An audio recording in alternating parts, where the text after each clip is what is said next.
Hello बच्चों, Tesla adventures में आपका बहुत बहुत स्वागत है।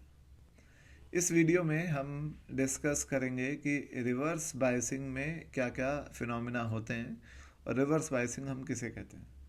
तो पीएन जंक्शन डायोड की रिवर्स बायसिंग हम तब कहते हैं जब पी साइड को हम नेगेटिव टर्मिनल से कनेक्ट करते हैं और एन साइड को हम पॉजिटिव टर्मिनल से कनेक्ट करते हैं। ठीक है, तो ये आप देख सकते हैं कि ये reverse biased PN junction diode है। इसमें जो एक्सटर्नल फील्ड है वो एन साइड से पी साइड की तरफ होती है और बैरियर फील्ड जो होती है वो भी एन साइड से पी साइड की तरफ तो होती ही है। तो हम ये बोल सकते हैं कि रिवर्स बायसिंग में एक्सटर्नल फील्ड जो है वो बैरियर फील्ड का सपोर्ट करती है और इस सपोर्ट की वजह से जो जंक्शन है उसमें जो मेजॉरिटी चार्ज कैरियर है वो दूर जाते हैं उस जंक्शन से। देख सकते हैं आप कि एक्सटर्नल फील्ड जो है वो होल्स को दूर कर रही है जंक्शन से और इलेक्ट्रॉन्स को भी दूर कर रही है।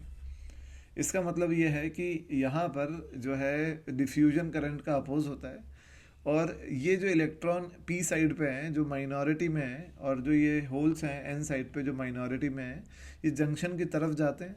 देखिए आप, इलेक्ट्रॉन पे फोर्स पीछे लगेगी और होल्स पे फोर्स आगे लगेगी, तो ये जंक्शन की तरफ जाएंगे तो इनके जंक्शन की तरफ जाने से ड्रिफ्ट करंट फ्लो होता है जंक्शन के थ्रू और ये drift current minority charge carrier की वजह से होता है जो कि इलेक्ट्रॉन्स और होल्स हैं। तो ये बहुत छोटे अमाउंट में होता है, इसलिए माइक्रो एम्पियर रेंज के करंट इसमें फ्लो होते हैं रिवर्स बायसिंग में। अब आप ये देखिए कि क्योंकि एक्सटर्नल फील्ड बैरियर फील्ड का सपोर्ट कर रही है इसीलिए डिप्लीशन रीजन की विड्थ बढ़ती है यहाँ पर।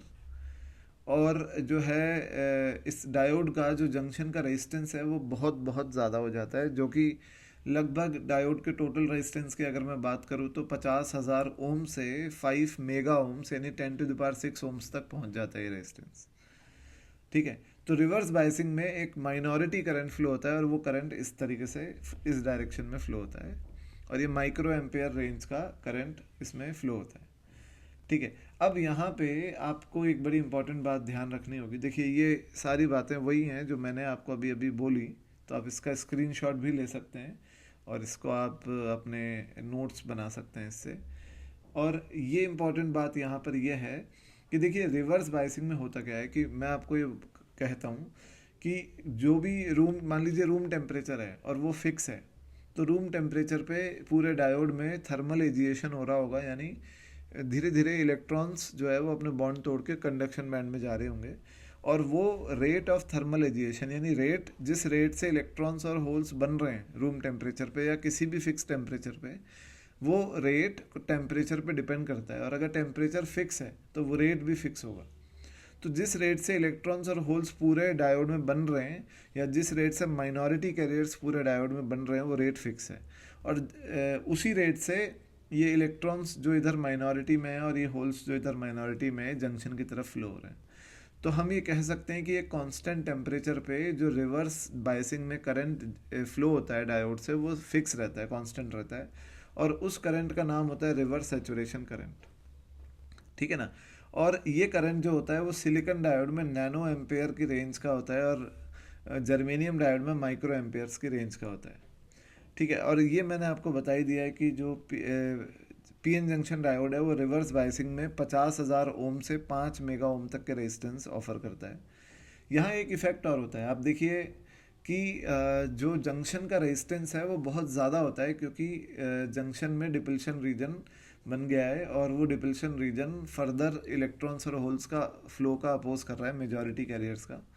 तो जंक्शन का रेजिस्टेंस बहुत ज़्यादा हो जाता है और पी साइड और एन साइड का रेजिस्टेंस नॉर्मल जूल्स रेजिस्टेंस होता है वो थोड़ा कम होता है। तो यहाँ पे एक हाई रेजिस्टेंस का रीजन जो कि डिप्लीशन रीजन है वो दो स्मॉल रेजिस्टेंस के रीजन में सैंडविच है। तो ये एक सिस्टम कैपेसिटर की तरह काम करता है जिसकी एक प्लेट ये होती है और एक प्लेट ये होती है और ये जो डाइलेक्ट्रिक मीडियम जो या जो डिप्लीशन रीजन बीच में है वो डाइलेक्ट्रिक मीडियम का काम करता है। तो रिवर्स बायसिंग में डायोड का कुछ ना कुछ कैपेसिटेंस भी होता है जंक्शन का और उसे जंक्शन कैपेसिटेंस या ट्रांजिशन कैपेसिटेंस भी कहते हैं। ठीक है, तो ये एक इम्पॉर्टेंट बात यहाँ पर थी। अब देखिए रिवर्स बायसिंग में दो इफेक्ट होते हैं जिसे बोलते हैं रिवर्स ब्रेकडाउन इफेक्ट और एवलांच ब्रेकडाउन इफेक्ट। तो रिवर्स ब्रेकडाउन की अगर मैं आपसे बात करूँ तो मैं आपको ये कहता हूँ कि अगर हम रिवर्स बाइसिंग में हमने वोल्टेज को ज़्यादा नहीं बढ़ाया और हम थोड़ा थोड़ा बढ़ा रहे हैं, तो हमें दिखेगा कि करंट कांस्टेंट है और वो करंट कांस्टेंट होगा रिवर्स सैचुरेशन करंट। बट अगर हमने वोल्टेज को एक फिक्स वैल्यू से ज़्यादा बढ़ा दिया तो होगा क्या कि पूरा क्रिस्टल ब्रेक डाउन हो जाएगा। ब्रेक डाउन शब्द का मतलब है कि बहुत सारे इलेक्ट्रॉन एक साथ कोवेलेंट बॉन्ड तोड़ के फ्री हो जाएंगे और बहुत सारे होल्स बनेंगे, जिसकी वजह से एक high amount of current flow होगा इस डायोड से।